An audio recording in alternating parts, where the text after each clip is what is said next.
Hi, high performer. I so love seeing you here.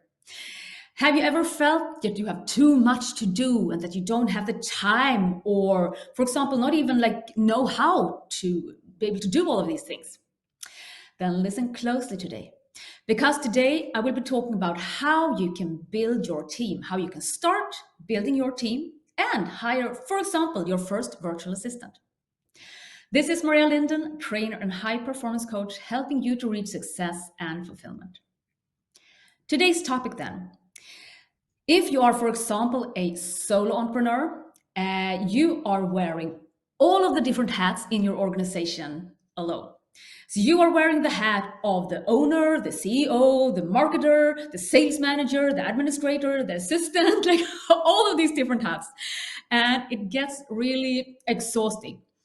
So even if you might know how to practically do these things, the truth is that you should not be doing all of these things. And also what is important to understand that is that when you are trying to wear all of these different hats, it's very hard for you to actually focus on the things that where you should be focusing on. And that is why I want you to start also building your team. So I will be sharing with you 3 steps that you can follow if you want to start building your team and hire, for example, your first virtual assistant. Step number 1, I want you to, of course, identify what hats you have in your organization. What different hats do you have in your organization? Meaning roles or titles. But this could, for example, be, as we talked about, the owner of the company, the CEO on that next level, if we look at it like a hierarchy. On the third level, it might be, for example, the sales manager, the marketing manager. You might have someone who does administration and is an assistant. You might have someone who takes care of the tech. Depending on what type of business you have, you might also have people who produce your services or products. You might have someone who is takes care of customer service. Or you might have someone who takes care of just delivery and so on. So depending on what your business does, you will of course have different hats here. And I want you to think of it as hats because it's easier to understand. It's like different types, different designs, different sizes, and so on. So just by following this first step, you can create and map out like a schedule for your organization. So at the top, the owner, then you have the CEO, and down here you have, for example, the managers of different areas in your business. Below these, of course, on the 4th level, you can, of course, have assistants and other people in that team. This is, of course, an old and traditional way of looking at it, but you can, of course, draw it as, for example, a circle, and then you have satellites around and so on. But right now, let's just make it very simple. So focus on just creating this clarity. So that is the first step. What you also need to do here, of course, in the first step is that you need to take a look at, and an honest look at, what of these hats should you be wearing?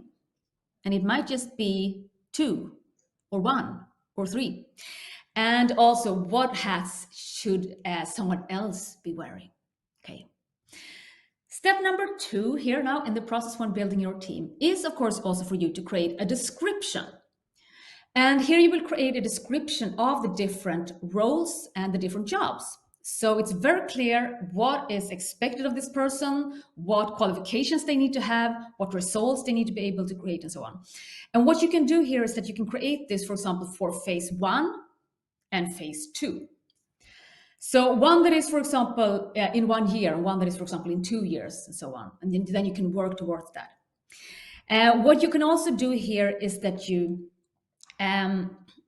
for example, you might write also in phase 1, you might need someone who does this part-time, and then you write down how many hours and so on. So you just make it very, very clear what this job is about and what wearing that specific hat is about. So that was step number 2.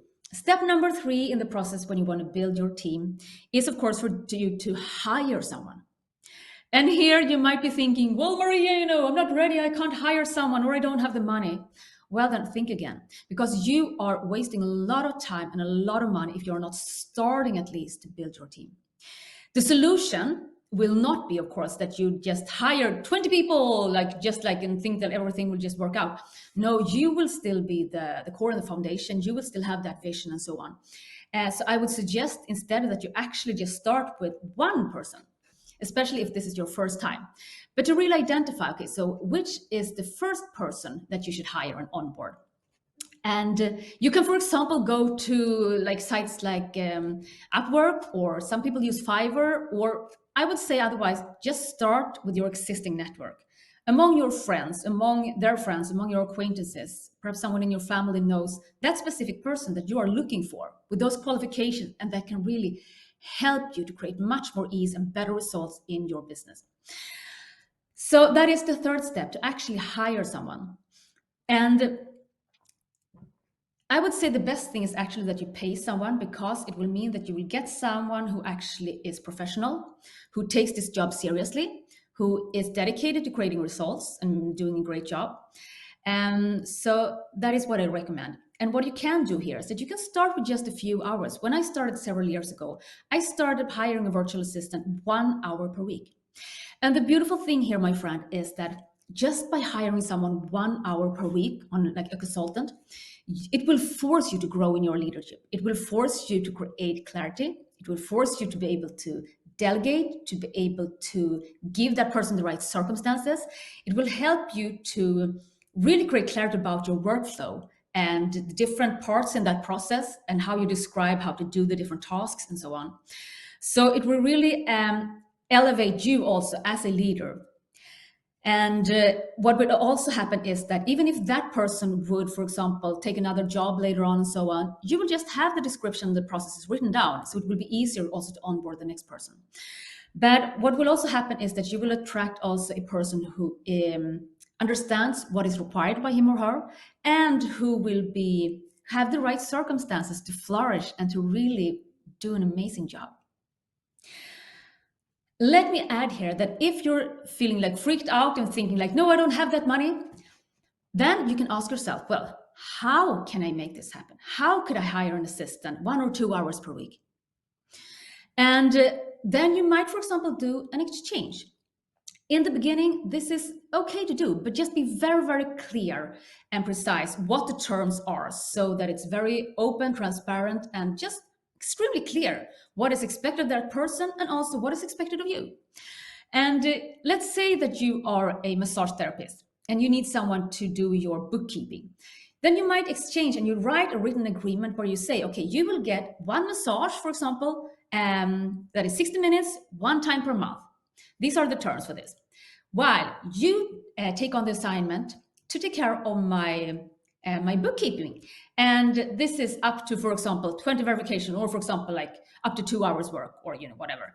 But just make a really clear written agreement. So my friend, there you have it. Everything is possible once you open that door, and just ask yourself, how can I make this happen? But in order to do that, you also need to start with the foundation. Always start with clarity. Now, let us summarize what we have been talking about today. So when you want to build your team, start building your team, and for example, hire your first virtual assistant, these are the 3 steps that you could follow. First step is for you to identify what so-called hats you have in your organizations, meaning what positions, what roles you have. And also identify and create clarity about which ones that you should be wearing and which ones that someone else should be wearing. That is step number 1. Step number 2 is for you to write a very clear job description. So it's very, very clear what is expected of that person. And it will be easier for you, of course, also to find the right fit for that hat. Step number 3 is for you also to get started, to hire someone, and to hire, I would say, the one that has the highest priority. So it's enough to just start with one person. And if this might be, for example, a virtual assistant, you might say, okay, so I would need a virtual assistant to start with. And then you might say, for example, 2 hours per month. Or, okay, that's a little perhaps, but you can still start with that just to get started. But you might say 2 hours per week, or 1 hour per week, or 5 hours per week, for example.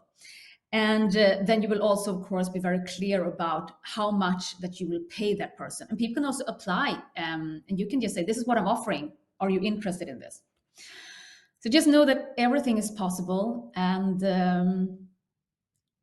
just know that it's available for you once you have the courage to take that next step. Yes. So, my friend, I really hope that this helps you. And if you like this tip and if you like this video, make sure also you go to lindenmaria.com and sign up for my newsletter.